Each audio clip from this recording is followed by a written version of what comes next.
I'm sure many of your viewers have heard the name Surovikin. This is the general who was initially assigned in September to take control of the entire theater.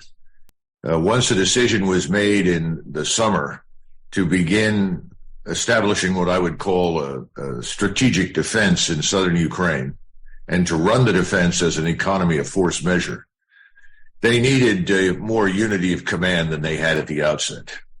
Remember, at the outset, the Russians really did not have a very large force, and the force they sent into Ukraine was quite small. It was designed to essentially signal seriousness to the West. That all failed miserably. So the Russians had to go back and re-examine all their original underlying assumptions. The new assumptions in the fall of last year were, under General Surovikin, we're going to establish this defensive line, and then ultimately we are going to invite the Ukrainians to attack it. And with any good fortune, the Ukrainians will do so and bleed themselves. Now, what's happened in Bakhmut in particular, which gets so much attention, it's almost in the center of that strategic defense line. Bakhmut became a bloodbath for the Ukrainians because the Russians deliberately left roads open, access to it, in the hopes that the Ukrainians would indeed pour large numbers of their forces into it. Because Bakhmut was, from an operational standpoint, important, given its railroad nets, road nets, connectivity to the rest of eastern Ukraine. All of that has now come to an end. Surovikin was very successful, and I think when this war ends and we go back and look at it, Surovikin will end up being the individual that is remembered for his wisdom to defend southern Ukraine as opposed to make incremental gains over a long period of time, because there was great pressure inside the Russian general staff to make continuous gains to show that the Russians were winning. And Surovikin said, that makes no sense. Our first priority has to be to defend, invite the Ukrainians to attack, to kill as many of them as possible, and then secondly, to build up our reserves, to take in the 300,000+ reservists, train them, integrate them, assimilate them, so that we have a much larger combat force ready to fight. Now, there was an attempt to try and get that ready before January and February, and as you point out, the winter simply didn't come to fruition. We never had 2 weeks of solid freeze. In order to, as your viewers probably are aware, the black earth in eastern Ukraine is topsoil that goes down perhaps anywhere between 10 and 20 feet at virtually every location. And this topsoil is remarkable. As many Ukrainians and Russians have pointed out to me, you can stick a tire in this thing and it will grow something. It's just incredibly fertile. But unfortunately, the depth means that you have much more than a sea of mud. I would call it an ocean. And the ocean never froze. When it freezes, you can fight in the winter. If it doesn't freeze, which is what really happened to us this winter, there's not much you can do. Ukrainians, by the way, were also constrained in how much they could do. And that's why the Ukrainians began relying very, very heavily on masses of light infantry. And of course, that was the ideal outcome from the Russian standpoint. Please send us more living Ukrainians that we can slaughter. So this war of attrition has worn itself out. I think the bloodbath in Bakhmut has served its purpose. And the decision now is to await the end of the rains and then launch a serious Russian offensive. However, in the meantime, Mr. Zelensky has come under enormous pressure from Washington to build up a reserve of some size and hurl it against the Russian defenses.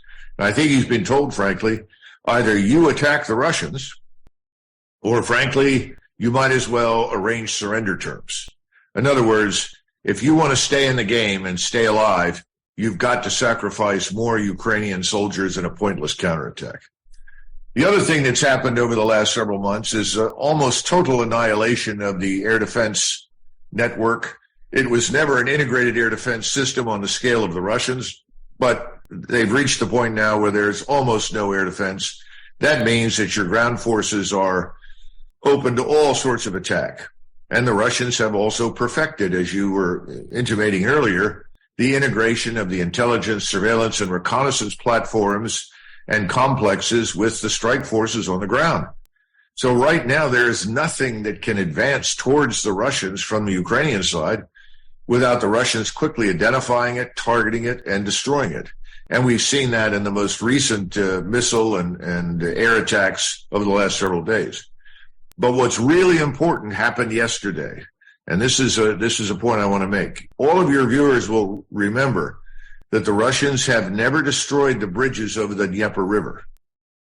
A lot of people have been asking, well, what's wrong with this? In fact, the Russian population said, why don't you destroy these bridges over the Dnieper and just trap all these Ukrainian forces on the east side and kill them? There was never any response from the Russian General Staff, and the Russian General Staff does not usually share its plans. But the bottom line is those bridges are intact. And most of those bridges, particularly when you get up to this place called Dnipro, which I think used to be Dnipropetrovsk, there is a very good bridge there that will support heavy armor, heavy equipment. But what the Russians did this weekend was very telling as to where we're headed. They attacked bridges on the border between Moldova and Ukraine and destroyed them with vast numbers of missiles. Now, why is this important? If you go to the Romanian border with Ukraine along the Black Sea, it's terrible. It's a terrible area to maneuver in, to move in. And the only good areas to move through, if you're going to move large numbers of troops, is to move up through southern Moldova and then over this very large bridge that was there for traffic. There's a rail bridge that was also destroyed, but it's primarily this very good bridge because that bridge is the link to Odessa. And what the Russians have just done is foreclose the NATO option of committing large ground forces through Romania and Moldova into southern Ukraine in the direction of Odessa. So Odessa is very definitely on the menu. Secondly, a buildup of Ukrainian forces down in Odessa has been detected, including 14 Leopard tanks. And these forces have now come under very determined attack by the Russians. So I think what we're witnessing now is the last stage before the great offensive, which is going to move north up to the Dnipro, and I think we'll see another massive movement across the Dnieper River and then south into Odessa. I think we'll see some movement through the center up through Bakhmut and that avenue of approach, and further north and east towards Kharkov. Remember, there are about 300,000 forces down in the south, with 200,000 more Russian reserves behind them, either in western Russia or behind those that are already in the south. And that doesn't include the 150,000 Russian troops sitting up in Belarusia. So the Russians have almost, I would say, an inexhaustible mountain of ammunition, missiles, rockets, aircraft, bombs, you name it. And the Ukrainians, on the other hand, as has been pointed out, are running out of what they do have, which is not very much. And NATO and its allies, in other words, the Americans and the European allies, simply don't have additional equipment and weapons and munitions to send. And most of the equipment that we've been sending, for instance, additional tanks, some additional artillery ammunition, this is not going to make any difference when you are operating against an enemy that has perfected this ISR strike complex, which the Russians began talking about in the 1970s and has now become a reality. For the Russians, Ukraine is now something akin to a chessboard where everything is targeted. Nothing can be hidden. And if everything can be targeted, it can also be destroyed. Interesting, fascinating in point of fact. Well, am I correct in thinking that Moldova's constitution prohibits any foreign troops on its soil? And so I'm not quite sure. I realize that if the Americans want to do something like that, they will go ahead and do it. But I'm not quite sure whether that, I don't think that would get much support from the Moldovan population, I don't think, would it? Well, I'm shocked that you would suggest that the United States does not scrupulously obey international law. Obviously, if that's something we want to do, we would do it. And I know that we have sent lots of people over there to examine the roads. We have elements in the country. You're right. The Moldovan population does not want to be dragged into the Ukraine war by any means. And of course, you have this small group of Dniestrian Russians on the edge of Moldova, and a sort of autonomous, independent Dniestrian republic that also includes some Russian troops. I think the Ukrainians, who are hard pressed to do much of anything now in eastern Ukraine, have wisely stayed away from that.